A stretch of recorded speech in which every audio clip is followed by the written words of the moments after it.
The wind was cruel that Christmas Eve, but not as cruel as the loneliness sitting in Aidan Blackwell's chest as he stepped out of his father's towering hotel. Lights sparkled across the city, families hurried past him with laughter and shopping bags, and carols played from every store window. It should have felt magical. But for Aidan, heir to the Blackwell empire, it felt like a world he didn't belong to. Money had given him everything except the one thing he wanted most. A family that felt real. He shoved his hands into his coat pockets and walked aimlessly down the snowy sidewalk, wondering if Christmas would always feel like a holiday meant for everyone but him. Then he saw them. A woman in a worn coat stood outside a closed bakery, struggling to cover two little twins with a thin blanket. Their cheeks were red from the cold, their tiny bodies shivering with every icy gust. The mother whispered softly, stroking their hair, trying to keep them warm even though she herself was trembling violently. Aidan froze. Something in that moment, something raw, human, and painfully familiar, pulled him in. The boy twin coughed weakly, and the mother immediately pulled him close to her chest, worry tightening her face. The girl twin held her mother's hand and whispered that she was hungry, her voice barely audible. Aidan stepped forward before he could think. Are you all right?" he asked gently. The woman looked up, startled, as if she wasn't used to strangers stopping. "We're fine," she said quickly. "Just waiting for the bus. It's late." She was lying. The hurt in her voice proved it. Aidan's gaze fell to the small cardboard bag beside them. Inside was a broken toy, a single loaf of bread, and nothing else. "Please," Aidan said, lowering his voice. "Let me help." The mother shook her head. "We don't want charity. We just need to get through tonight." Aidan felt something twist inside him. He had spent his whole life surrounded by luxury, yet here was someone trying to protect her dignity even when she had nothing. "What's your name?" he asked. "Maya," she whispered. "And these are my twins, Liam and Lily." Lily gave a shy wave. Liam only leaned into his mother, coughing again. That cough, deep, rough, painful, sent a sharp worry through Aidan. "Come with me," Aidan said. "Just inside somewhere warm. No charity. Just safety. For the children." Maya hesitated, fear flickering across her face.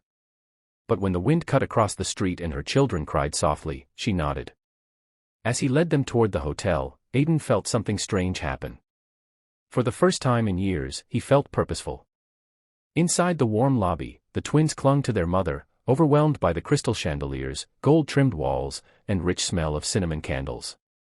Aidan ordered hot chocolate, soup, and blankets, and watched as Maya's eyes welled with tears she tried to hide.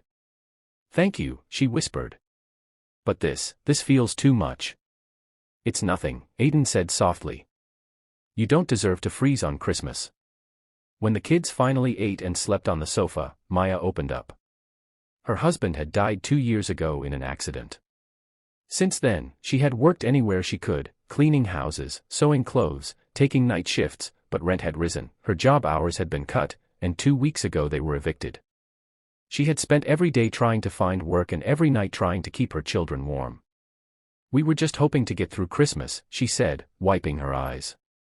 "I didn't want them to remember it as the night we had nowhere to go." Aidan swallowed hard. He thought of his own childhood, mansions, servants, luxury, but no warmth. No mother singing lullabies. No father spending time with him. Only silence.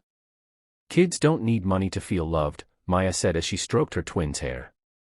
"Just presence. Just care." Her words struck Aidan like lightning. He had never had that. And suddenly he knew exactly what he needed to do. He stood, breath trembling, and made the request that would change all their lives. "Maya, come work for me. I'll give you a home, stability, everything you need. And not as charity, but as someone I trust. Help me build something real, something meaningful." Maya stared at him in disbelief. "Why me?" "Because you're the kind of person the world should protect," Aidan said. "And because I want your children to have the warmth I never had." Hope flickered in her eyes, fragile but shining. But life doesn't hand out miracles so easily. Just as Maya smiled, Aidan's father walked into the lobby. Blackwell Sr. stopped dead at the sight of his son with a poor woman and 2 sleeping children. Anger darkened his face. "Aidan," he said sharply, "what is this? Do you know how this looks? Bringing strangers into a 5-star hotel." Aidan stepped between them. "They're not strangers. They're people who needed help. Something you've forgotten how to give. This is not your responsibility," his father hissed. "Yes," Aidan said quietly but firmly. "It is. Not because of money. Because it's right." His father's jaw tensed. "Then you choose your place in this company, or this." Aidan didn't even pause. "I choose them." Maya gasped softly. Even Blackwell Sr. froze. Aidan knelt beside the twins, pulled the blanket over them, and looked up at his father with calm determination. "If being your son means having your heart, I was never your son anyway." For a long, tense moment, no one moved. Then Blackwell Sr. looked at the fragile little family, and something in his cold eyes shifted. Maybe it was the innocence of the sleeping twins. Maybe it was the courage in Aidan's voice. Maybe it was the reminder of everything he had lost himself. Without another word, he turned and walked away. Aidan released a breath he didn't know he'd been holding. Maya touched his arm gently. "You didn't have to risk everything." "I didn't," he said. "I gained everything." That night, Aidan took Maya and the twins to a warm, safe apartment owned by the hotel. Over the next weeks, Maya became the heart of a new charity Aidan founded, one dedicated to helping single parents start again. The twins grew stronger, happier, constantly running into Aidan's office with drawings and giggles that brightened entire days. And on the following Christmas Eve, as snow gently danced outside the window, Liam and Lily wrapped their small arms around Aidan and whispered, "You're our family now." Aidan's voice broke. He finally had what he'd always wanted. And Maya, standing beside him with tears in her eyes, whispered, "Thank you for choosing us." Aidan smiled, looking at the warm home they had built together. "It wasn't a choice," he said softly. "It was destiny." And so, a billionaire's lonely son, a struggling mother, and 2 brave little twins discovered that the greatest miracles don't come from money, but from compassion, courage, and the willingness to open your heart when the world needs it the most. On Christmas Eve, they didn't just find shelter. They found a family. Snow covered the streets like a soft blanket as the first light of dawn touched the city. Inside the warm apartment Aidan had arranged for them, Maya stirred awake to the sound of gentle giggles. She opened her eyes to see Liam and Lily sitting on the floor, drawing with colors Aidan had bought them the night before. Their cheeks were no longer red from the cold. Their fingers no longer stiff or shivering. For the first time in months, they looked like children again.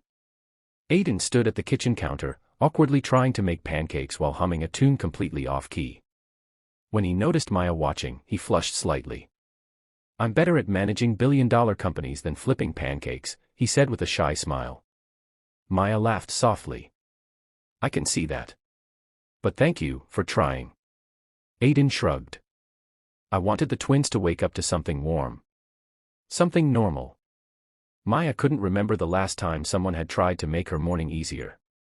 She felt her chest tighten with gratitude, but also fear that this was temporary, that life would snatch away this fragile piece.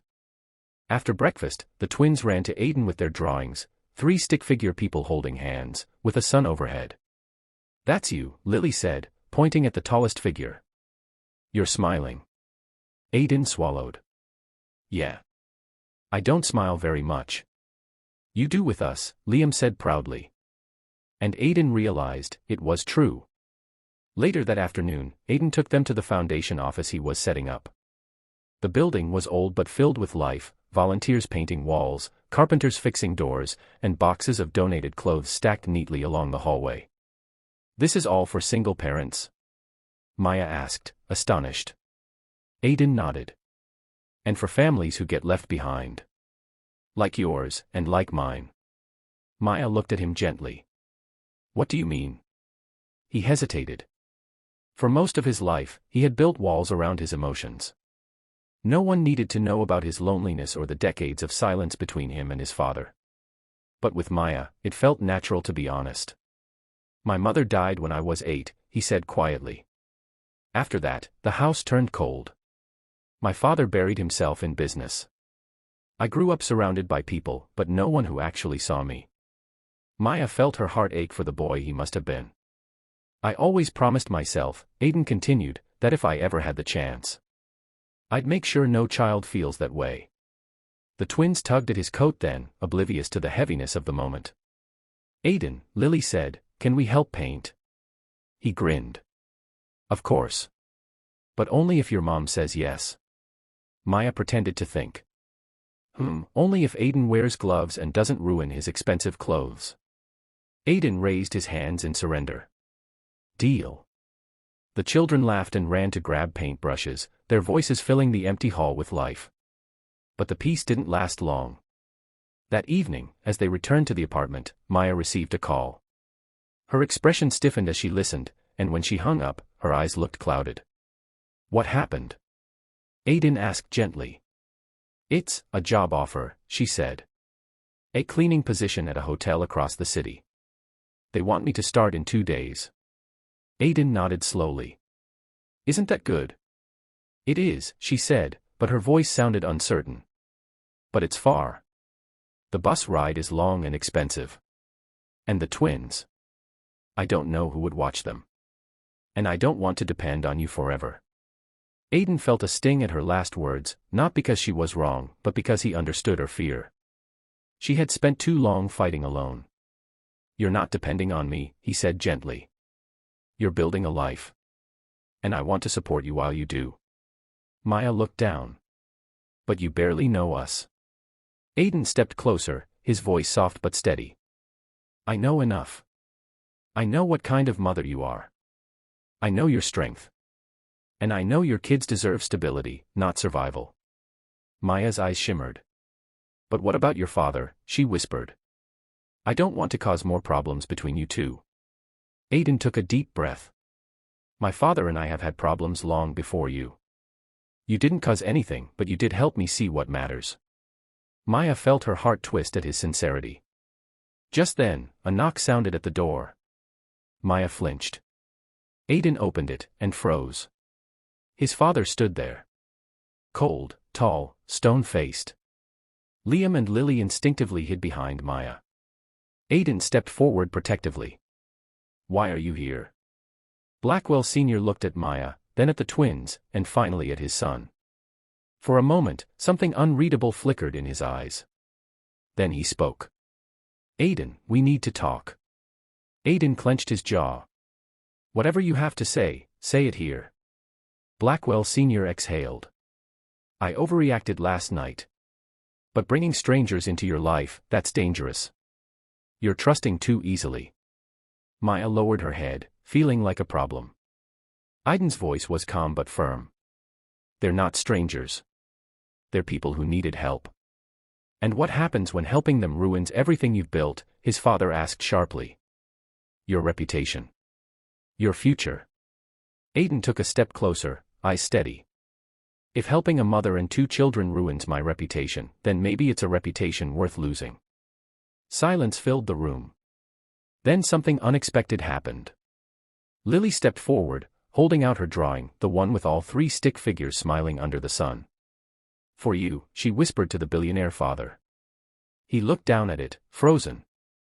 Something in the innocence of that drawing cracked his expression. His hand trembled as he held it. For the first time in decades, his voice softened. Aidan, maybe I misjudged this situation.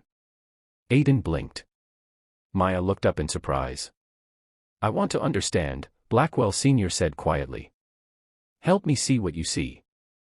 Aidan exhaled, tension draining slowly from his shoulders. Then stay for dinner, he said. Stay, and meet the people who changed my life. Maya's breath caught. The twins smiled shyly. And for the first time in a very long time, the Blackwell family, broken, distant, complicated, sat around a tiny kitchen table, sharing simple food and soft laughter. No wealth. No power. Just humanity. And as Aidan watched Maya help his father with a bowl, and the twins whispered jokes to each other, he knew one thing for certain. This wasn't just the beginning of a new chapter. It was the beginning of a new life. A life he wasn't willing to lose. Not now. Not ever.